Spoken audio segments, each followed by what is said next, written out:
రాష్ట్రంలో SC ST బీసీలపై జరుగుతున్న వరుస దాడులపై టీడీపీ జాతీయ ప్రధాన కార్యదర్శి నారా లోకేష్ స్పందించారు. ఓవైపు వారిని పొగుడుతూనే మరోవైపు వైసీపీ బూకాలు ఆయా వర్గాల వారిపై దాడి చేయడం హేయనీయమన్నారు. గర్వపడేది చేనేతలు ఆదుకునేదానికి టాటా సంస్థతో ఒప్పందం కుదిరించుకుని వాళ్ళ కోసం ఒక వీరశాల మంగళగిరిలో కట్టించి మళ్ళీ పూర్వ వైభవం తీసుకురావాలి. మంగళగిరి అంటే మగ్గాలనే ఆలోచనతో 25 మగ్గాలతో ఈ రోజు మేము ప్రాజెక్ట్ మొదలు పెట్టాం. ముందు తీసుకెళ్తాం. సో గెలిచిన వాళ్ళు పట్టించుకోలేదు తల్లి. నేను ఓడిపోయినా మంగళగిరిలో ఉన్నా, మంగళగిరికే సేవ చేశా. నేను ప్రతిపక్ష పార్టీ అభ్యర్థిగా ఓడిపోయిన వ్యక్తిగా ఒక ఐటీ పరిశ్రమ తీసుకొచ్చాను.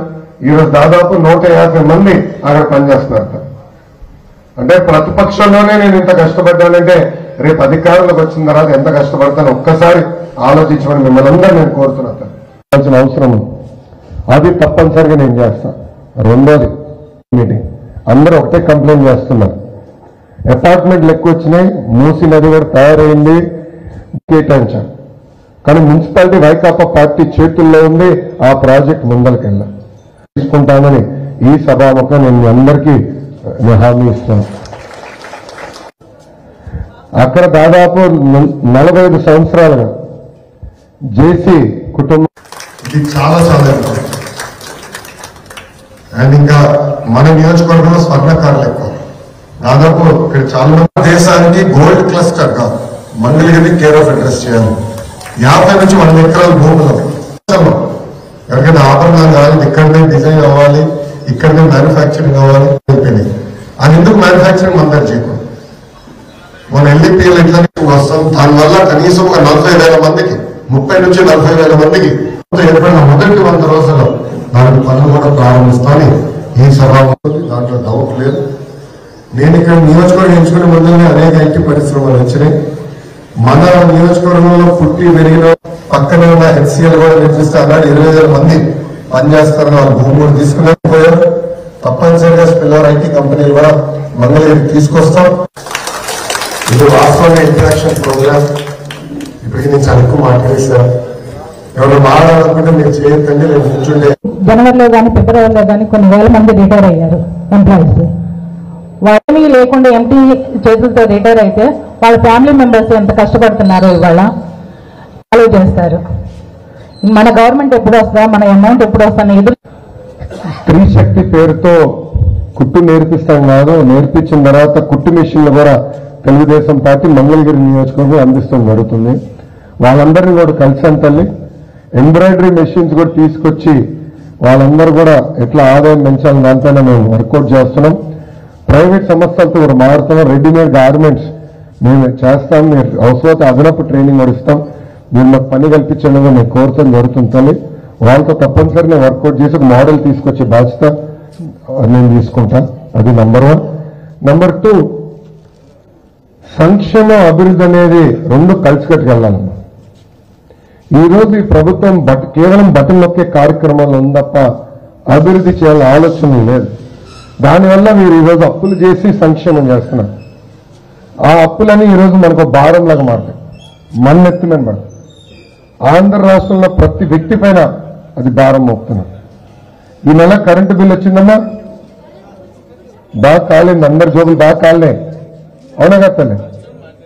పోయిన నెలలో 3,000 రూపాయలు వచ్చి కరెంటు బిల్లు ఈ నెల దాదాపు 7,500-8,000 రూపాయలు పెరిగిపోయింది.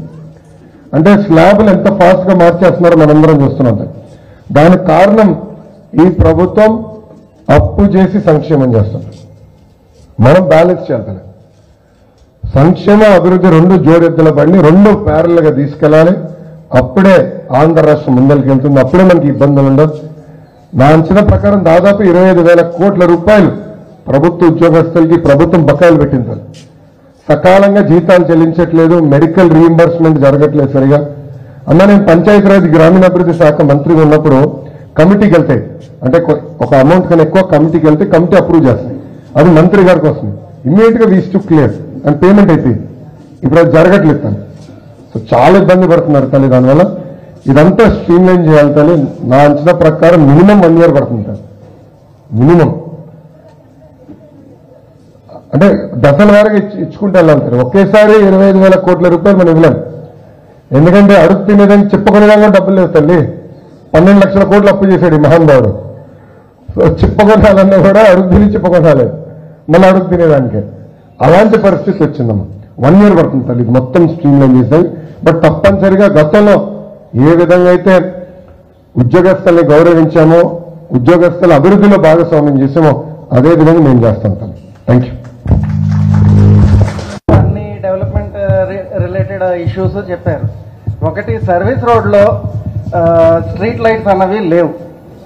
NHAకి మున్సిపల్ కార్పొరేషన్కి మధ్యన కొన్ని ఇష్యూస్ వల్ల అక్కడ లైట్స్ అనేవి పెట్టట్లేదు. ప్లస్ రోడ్డు ఇక్కడ నుండి సెకండ్ అండర్ పాస్కి వెళ్తున్నప్పుడు ఒక సైడ్ బాగా స్లోప్ ఎక్కువ, అటువైపు నుండి ఫుల్ స్పీడ్ వస్తారు వెహికల్స్, దాదాపు ఎడ్జ్ వరకు ఉంటాయి.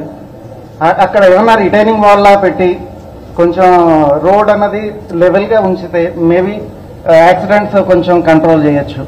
ఇది అభివృద్ధి రిలేటెడ్. సెకండ్, మీరు ఇన్ని సంక్షేమ పథకాలు మీరే అనౌన్స్ చేస్తున్నారు.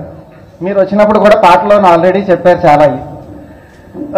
ఆల్రెడీ 12.5-13 లక్షల కోట్లు అప్పుల్లో ఉన్నది.